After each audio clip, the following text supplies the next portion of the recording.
Hey everyone, welcome back to GEM Class Recruitment Report. We are going to be talking money today in the likes of both traditional college finances and the NIL, which stands for Name, Image, and Likeness. To begin with scholarships, you should recall that at the FBS level, all scholarships are full scholarships. At the FCS and D2 levels, they can be full or partials. The NAIA functions with their own rules. They're loosely regulated with money available. When you talk about scholarships for teams, make sure to discuss exactly what is and isn't included. For example, a full scholarship would include aspects such as tuition, housing, food, books, and course fees.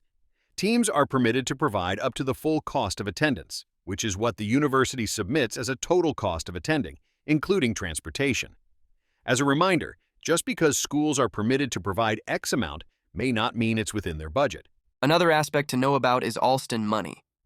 As a result of a court case, NCAA schools are allowed to provide up to $5,980 annually for education-based financial awards.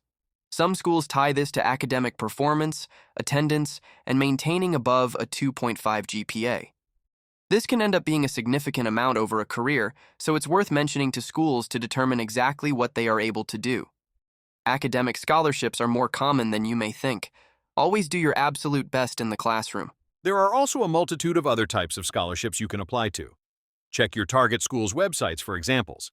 Grants are awarded, so you do not have to pay them back, and most of these are based on your FAFSA, a form your family fills out to determine your eligibility.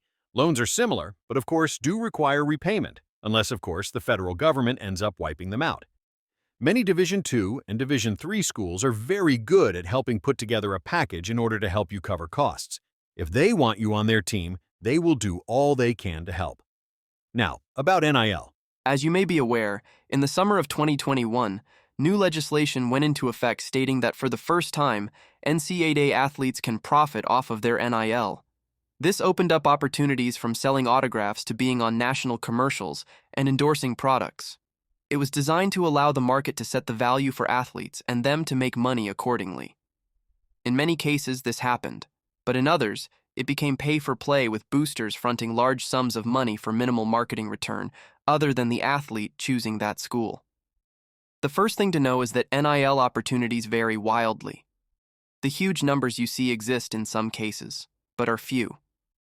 Among Division I athletics in the following few years, the average earnings for athletes in a school was about $3,000 each. That certainly doesn't hurt, but it's not millions, and it's not even as much as the Austin money. NIL philosophies also vary by team. Some have designed a system so each athlete makes a standard amount, equal across the team, and then have opportunities to make more beyond that. Others set things up to try and mimic an NFL system, where the most critical players make the most. Again, either of these is legal in most cases. The best starting point for you is your personal brand. Make sure you present yourself and your brand in a way that a company, investor, or business person would want to associate themselves with you. And when you do get NIL opportunities, show up on time and do a good job so you'll get more. Where's all this headed? Who knows? The game is changing tremendously. Play the game because you love it. Work hard to improve. Present yourself in a professional manner and take steps to gain opportunities. As always, reach out to us at gemclassrecruiting.com with any questions you may have.